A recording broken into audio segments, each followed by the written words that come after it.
RRF Caserta. South Italy, in English language. Welcome back to the deep dive. We've got the reviews, the production notes, all of it, and we have torn through it all. We have indeed. So you can be instantly, thoroughly informed about the dizzying, chaotic core of Alonso Ruiz Palacios' latest film, La Cocina. Or as it's known internationally, Aragoste, Manhattan. Right. And our mission today is really to unpack how the director uses these specific mechanisms to turn what seems like a kitchen drama into this powerful metaphor.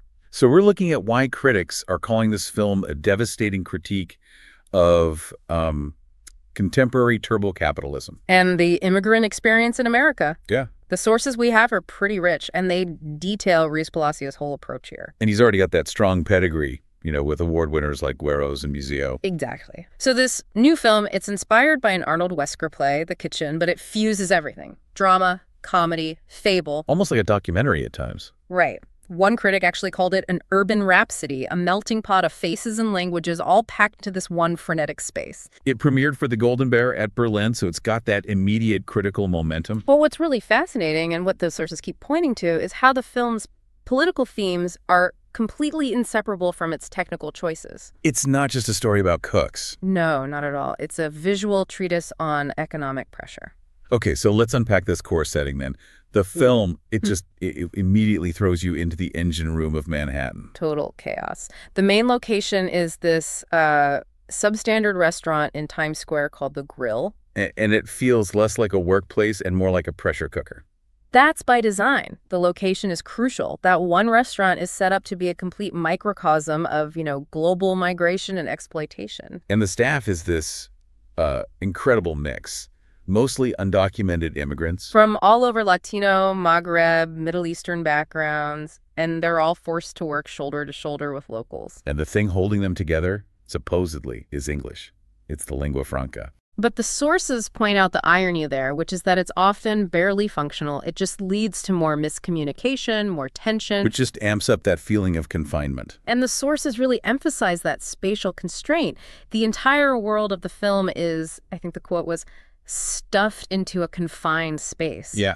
The drama is all concentrated right there inside that hot, loud kitchen. We only get these little glimpses of the outside. Right, like a quick smoke break in the back alley. Exactly. Just enough to remind you that the rest of Manhattan is moving on without them. Now, the story really hinges on this central trio, anchored by the newcomer, Estela.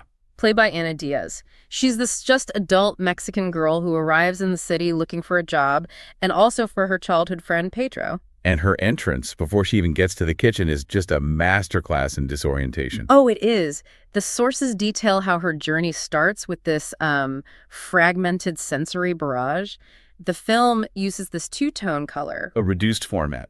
And sound that's deliberately out of sync with the image. It's an immediate signal to you, the viewer, that she's entering this alienating world where nothing makes sense. It's the visual language of culture shock. Totally. And then you have Pedro, the cook, played by Raul Briones. He's the loud, fighting, joking central figure. The undocumented immigrant who's pinning his whole future on his boss, maybe helping him get a residence permit. He's the emotional core. Critics describe him as a symbol non-hero. What does that mean exactly? Well, he embodies the struggle, the hope, the desperation, but he's not presented as some hero who's going to win or change the system. He's just a product of this journey he's on. And the link between that dark subterranean world and the outside is Julia. Rooney Mara's character. Yeah, the American waitress. She is literally the connection. She moves between the bright dining room and that kitchen. And their relationship is a whole subplot on its own.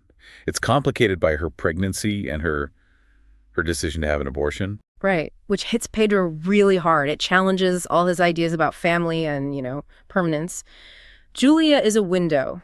She sees the light of the customer world, but her emotional life is in the kitchen's darkness. And that visual division is it's so key to the film's identity, isn't it? Absolutely. The cinematography by Juan Pablo Ramirez. I mean, the Sure. kitchen is this dark, subterranean, high-contrast hellscape. And it's starkly contrasted with the full bright light of the dining hall. Where the money is, where the power is, the work, the struggle, the human cost, all of that happens in the dark, out of sight.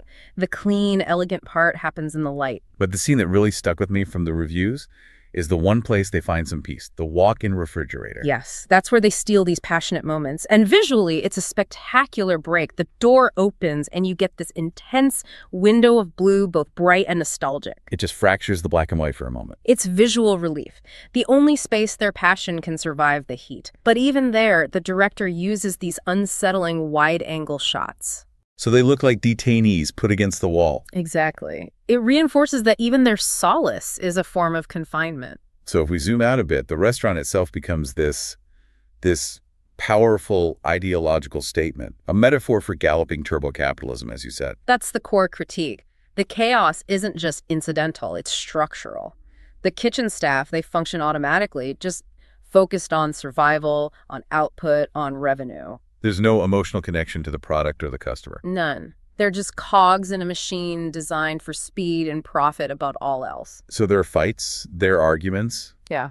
they aren't just personality clashes. No, the sources say they're rooted in the fury of integration, the fight for a piece of the pie. Or just the desperate hope of returning home. And the cruelty of it all is reinforced by the constant brutal division of space. Chefs are separate from dishwashers. Each station has these inviolable limits. And the internal hierarchy is ruthless, too. It is, which brings us to the character of Luis. He's the boss's right-hand man. An ambiguous Hispanic figure. And the film uses him to show the cost of assimilation. Exactly. Luis almost disowns his otherness to try and feel accepted by the white staff. He becomes the enforcer. So survival means policing the very people you came up with. You internalize the system's divisions. It's brutal. It's a pressure cooker that encourages that division, which leads right into this whole Tower of Babel theme. Yeah, you have this constant pileup of accents, dialects, slang. Everyone is talking. But is anyone really communicating? That's the question. And it's captured perfectly in this one scene where the staff starts jokingly offending each other. Right, they're saying the worst things, each in their own language. It's this chaotic, paradoxical humor that shows the mix of people, but it also underlines this devastating truth. Words lose their function because no one seems capable of listening. The noise just drowns everything out. This is where the film's emotional depth really hits you, though. Yeah. The pause scene in the back alley. Ah, yes. The format suddenly expands, it gets quieter, more reflective, and they ask each other that simple, heartbreaking question: what is your dream? And the answers are so modest. Money for family, a small house, a girlfriend. They're not dreams of conquering Manhattan, they're dreams of stability, of escape. But Pedro, our central figure, he's different. He can't articulate his dream. Or maybe the system has just worked on him so thoroughly that he doesn't let himself have one anymore. His lack of a dream is what defines him as that symbol non-hero. That sequence also has Nonzo's anecdote about the strange green light some immigrants see. And critics immediately jumped on that. It's a direct reference to The Great Gatsby. To the unreachable American dream. Right, the promise of success. But here, the film is suggesting that dream is fundamentally dead. A source note says, Gatsby no longer lives here. That light doesn't lead to a green card. It's devastating, that shift. The light isn't possibility anymore. It's an unreachable bureaucratic hurdle. Hope replaced by the fear of documentation. And that's the real political core of the film. Absolutely. The conclusion they all reach is this recognition of a genealogy of traumas and power, divisions and unkept promises that just repeats. It suggests the true New Yorker is really an eternal wanderer.